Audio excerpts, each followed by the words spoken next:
Time to eat from the epicenter of 49ers news. Brock Purdy and George Kittle hosted some teammates this weekend, or this week. You see Stribling, the size of this guy, I know that he probably is a little bit closer to the camera than George Kittle, but the fact that Stribling is going to be playing wide receiver for the 49ers and can bring this kind of size is definitely an encouraging sign for San Francisco. Jordan Watkins also around, and I think some other 49ers have made their way through this Nashville area. But we're going to have some guys, come together and get some work in and everything. Obviously, new guys. We want to get the chemistry rolling.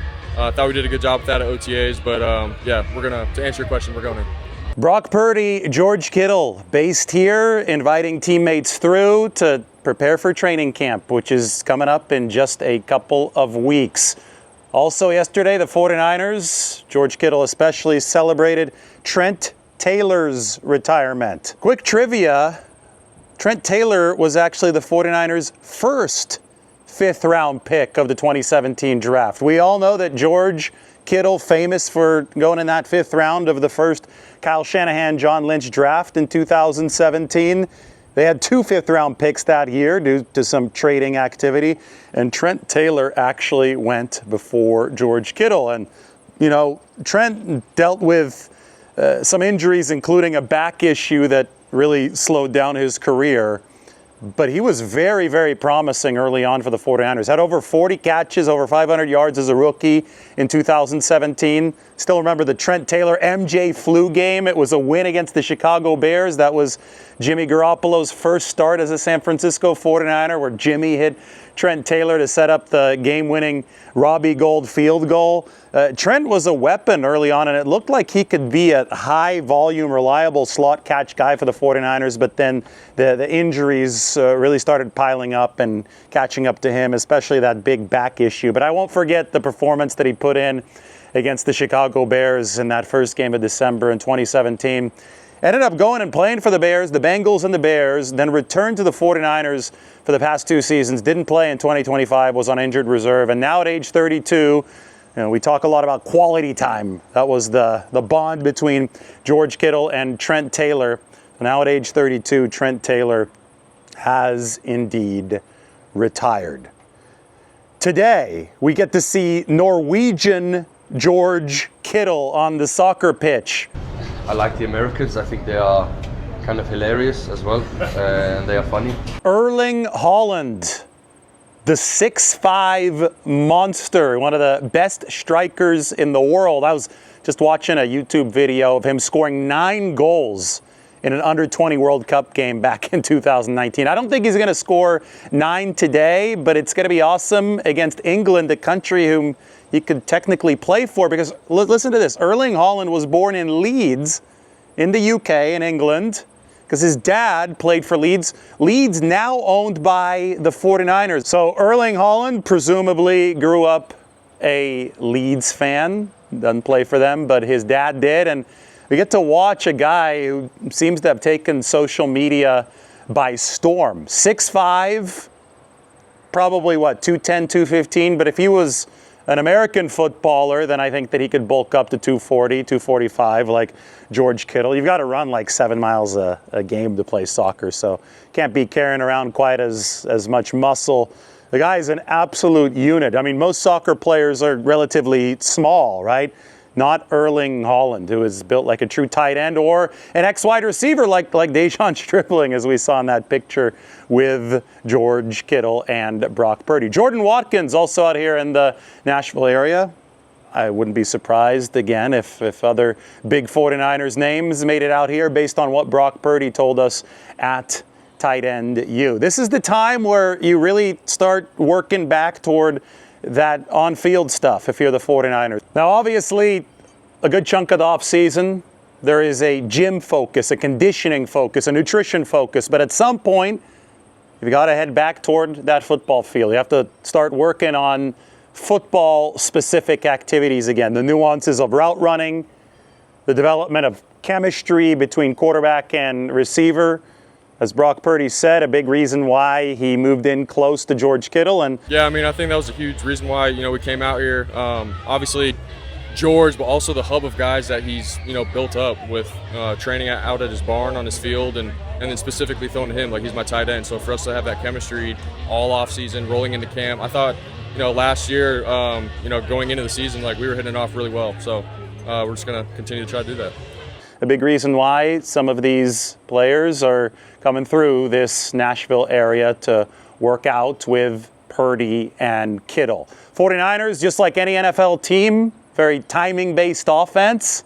And I think that there are a lot of unspoken words between quarterback and target that allow them to anticipate to beat defenses, to be a step ahead of opposing defenses. That's the type of stuff that you can start working on before training camp even begins. So that's what the 49ers are working on here in this Nashville area over the course of the offseason. I think about, we talked Trent Taylor, we talked George Kittle, and the 49ers offense back in 2017 when this first got started was turbocharged by Jimmy Garoppolo coming in, what was it, week 13, week 14. With 5 games left in the regular season, he took over as the starter following the trade from New England.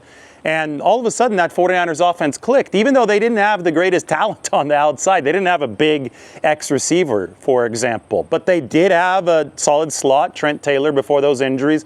And, of course, they had an emerging George Kittle. And they found a way to put opposing defenses in a blender.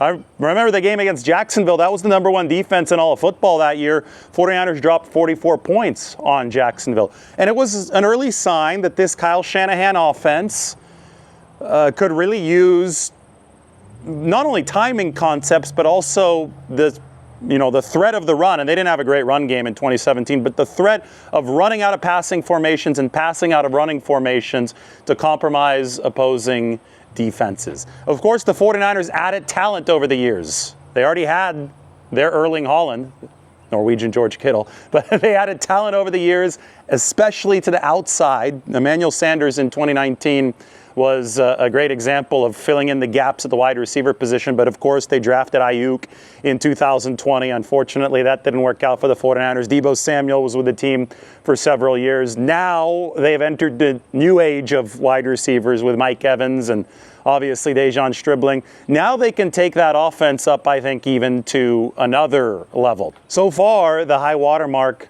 2023. That was an awesome offense. Historically good. I mean, we were talking about comparisons to the greatest show on turf out here. What will 2026 and beyond look like? Well, I think that one thing that's really exciting about Dejan Stribling is the fact that he brings 4.36 speed with the size that he has on the table. I mean, Juwan Jennings played that big slot role before for the 49ers, but he ran 4.7 coming out of college. By the way, Juwan Jennings, if I point the camera over this way, Murfreesboro, Tennessee, probably 20 or so miles in that direction.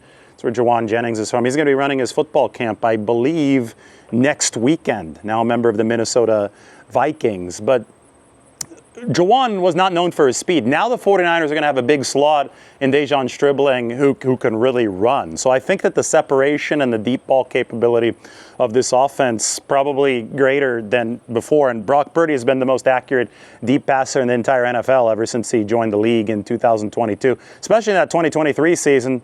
Whenever he had a shot to go deep, it seemed that he hit. I mean, his completion percentage on passes over 20 yards was well over 50%, which is almost unheard of.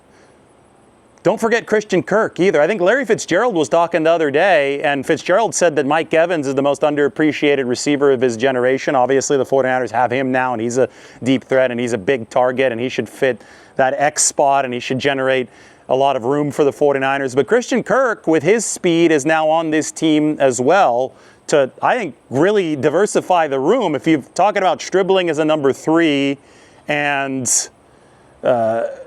somebody who is a big slot who can block and bring real size to the slot position, to the inside receiver alignment. Christian Kirk is somebody who's going to bring more shiftiness and just pure speed, and obviously also that veteran guile. And then there's the Z receiver, Ricky Pearsall, who was in the Central Valley this week, in Fresno and in Sacramento. at some youth football camps, and I think that the 49ers are expecting big things from him this year. That's how it all lines up for the renovated 49ers wide receiver position. Out with the old, the retirement of Trent Taylor is here, allows us to flashback to the early Shanahan era, but in with the new, Dejon Stribling and company, working out with Brock Purdy. And, well, we can pass the time until the start of 49ers training camp. Why? Well, because Erling Haaland, the Norwegian George Kittle, is going to be taking over our TVs a little bit later tonight. Big sports day, by the way. The return of Conor McGregor as well. We couldn't ask for more in the middle of July, as the 49ers rookies get ready to report on July 18th. George finally got you out here? Yeah. Oh, yeah. He's been hounding me for, I think, 4 years now. So to be able to come out, throw the ball around, it's going to be fun. George seems like the ultimate peer pressure master, based on what I gather. Yeah, it's like he always pushes, fear on missing out. Like, dude, it's going to be fun. It's going to be this and that. And all the things that I've done for you, he puts you in a corner, makes you feel small in a good way, and it's fun. When you get out here, it's worth it. You're out here in the Nashville area. How much work can you end up doing at the barn with him, and how much route running stuff can you guys get done together? Yeah, I mean, I think that was a huge reason why we came out here. Obviously George, but also the hub of guys that he's built up with training out at his barn on his field, and then specifically throwing to him. Like, he's my tight end, so for us to have that chemistry all off season, rolling into camp, I thought last year going into the season, we were hitting it off really well. So we're just gonna continue to try to do that. Who have you gotten to work with this off season? I know you got some work in with Mike Evans, but have you been able to have some of those summits this offseason with your receivers? Not yet. We just got out, a couple weeks ago, but we're going to have some guys, come together and get some work in and everything. Obviously, new guys. We want to get the chemistry rolling. Thought we did a good job with that at OTAs, but yeah, we're going to answer your question, we're going in. Biggest thing you've learned from Mike Evans so far?